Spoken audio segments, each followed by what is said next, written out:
بسم الله الرحمن الرحيم الحمد لله رب العالمين وصلى الله وسلم على سيدنا محمد وعلى آله وصحبه وسلم أجمعين وحرمنا ودى الصوماليات كنا ودنك جرمال يقودهان يوروب إن نحسوسنه تاريخ عاد مهم أفر يتوانك بشا مارس يسوس عطا وأحمالين سبتيا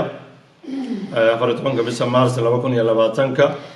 in howlkan aan dhex taagannahay iyo magaalada Wolfsburg lagu qabanayo xaflad aad u qiimo badan oo rabno inaan ummadda Soomaaliyeed ee Yurub iyo Jarmal ku nool xasuusino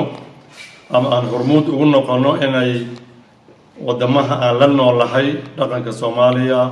taariikhda Soomaaliya wanaagga ummadda Soomaaliyeed aan tusaaleyno marka halkan waxaa lagu dhigayaa maalin aan u bixinay Soomaalisha Culture Tag maalintii dhaqanka Soomaalida waxaan aad ugu dadaalaynaa inaan keeno dhaqankii Soomaalida oo aad u qurxan aad u farshaxan mid muuqaala iyo mid oo maqala labadaba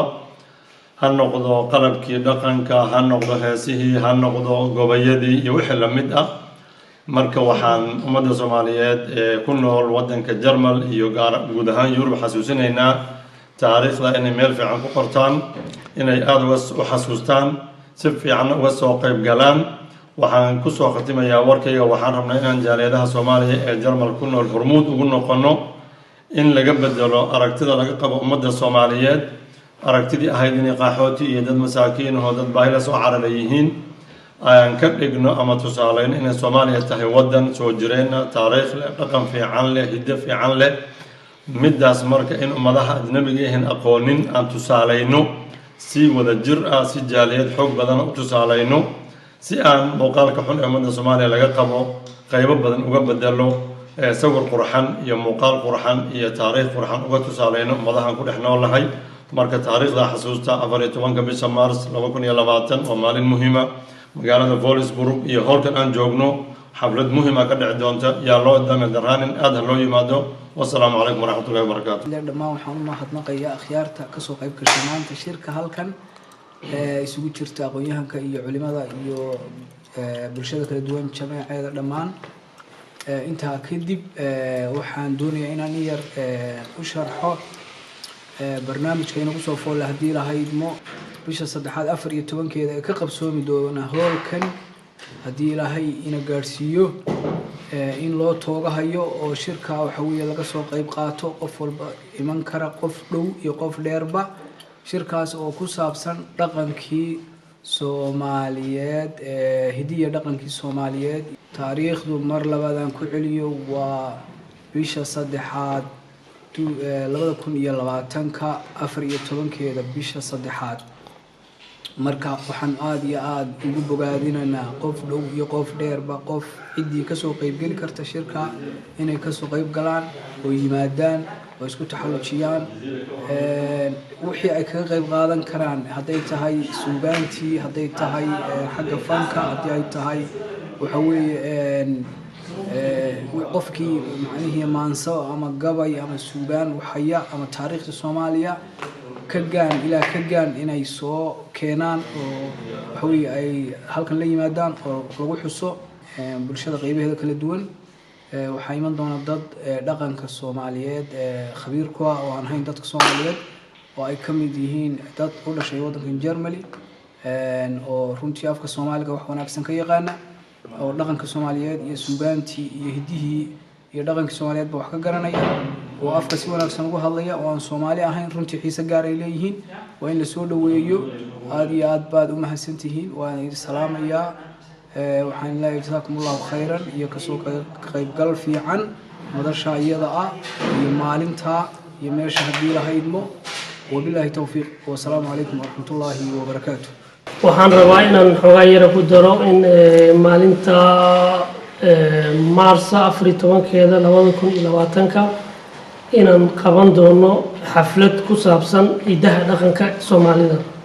marka ummadda Soomaaliyeed waxaan jeclaan lahayn meel kasta ay joogaan khaasatan Yurub hadii ay fursad inoo helaan inay nagala soo qayb galaan xafladda oo aad u qiimo badan marka waxaan dhihi lahay walaalahay ummadda Soomaaliyeed inay isku tashadaan ogaadaan dantooda ay ka shaqeeyaan mar walba ay iska daayaan waxyaabaha tashwiishka ku jiro isku dayaan inay isfahmaan nolosha lagu nool yahay Yurub maahan maalin walba waxaan maqlayaa qof halka lagu haystaa dhibaato haysato gabar halka ka soo cawaayso ciyaalkayga waa laga qaatay leedahay marka dhibaatooyin badan ayaa jiro marka waxaan dhihi lahaa ummadda Soomaaliyeed inay is xilqaamaan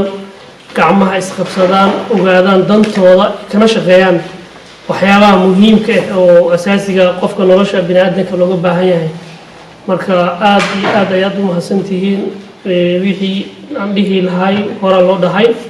marka anigu waxay ahayd wax yar inaan ku daro kaliya maadaama lagu dhahay adigana maadaama guddi ku jirtid laba kelimo ka dheh waan idinku soo dhaweyn doonaa insha Allah magaalada Facebook nawaaxigeeda wixii joogan waxaan ka codsanaynaa inay nagala soo qayb galaan السلام عليكم ورحمة الله وبركاته. السلام عليكم ورحمة الله وبركاته. ورم مهرين رجيجو هي وده الحين هاي. أنا كل واحد قدر يا هول كسقروح البضن شيء ده كذا عايز يحفلده. أكمل حفلته كنا دونتها من كانوا حكومي ده كشعب كانوا مجال ده وكشقة يدور إن شاء الله حفلة قبل قابل ده يحاول يسكت يدور.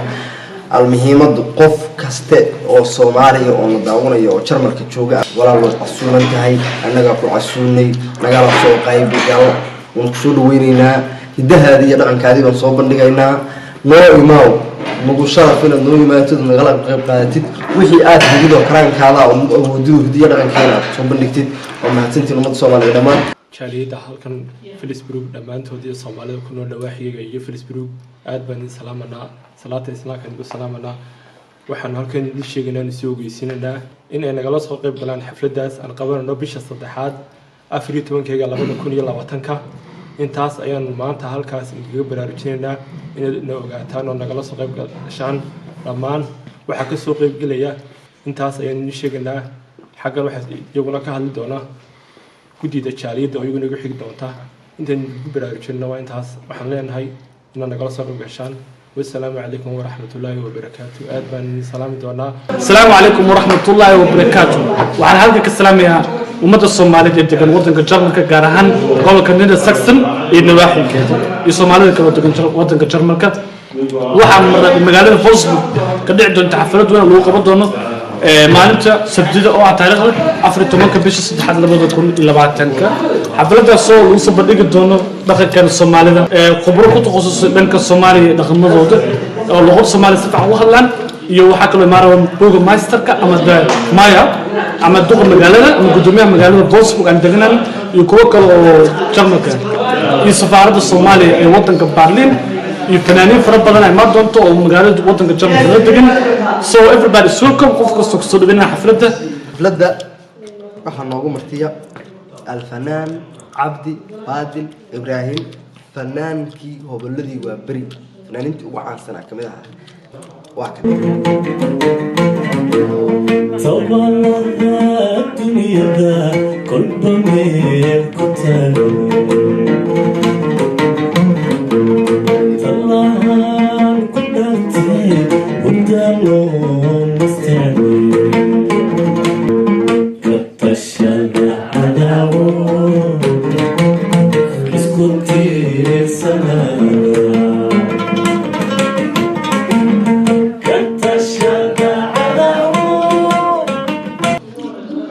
كو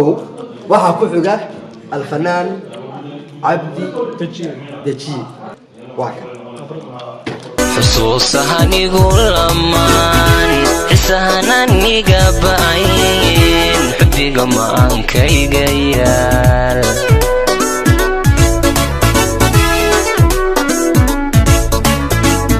xaraaradan ku qabiyo xaddhaafinan ku jeclahay miya xogoga log tahay laba waxaa ku xigta saciido nadar oo iyaduna ah fanaanad وعدايا فنانين تلحق سعيدة نظر واتن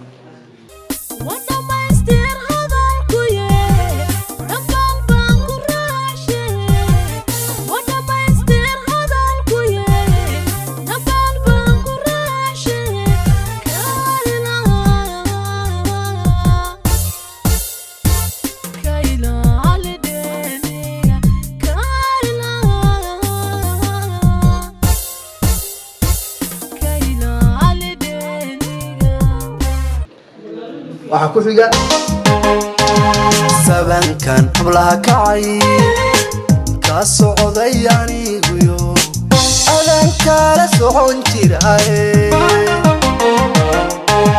sabankan hablaha kacay ka socday anigu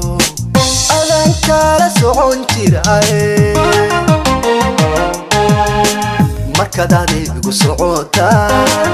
anaa ka socdaale hadal oo sadkii go'ay igada siyaaraha markaad adigu socotaan anaa ka socdaale hadal oo sadkii go'ay igada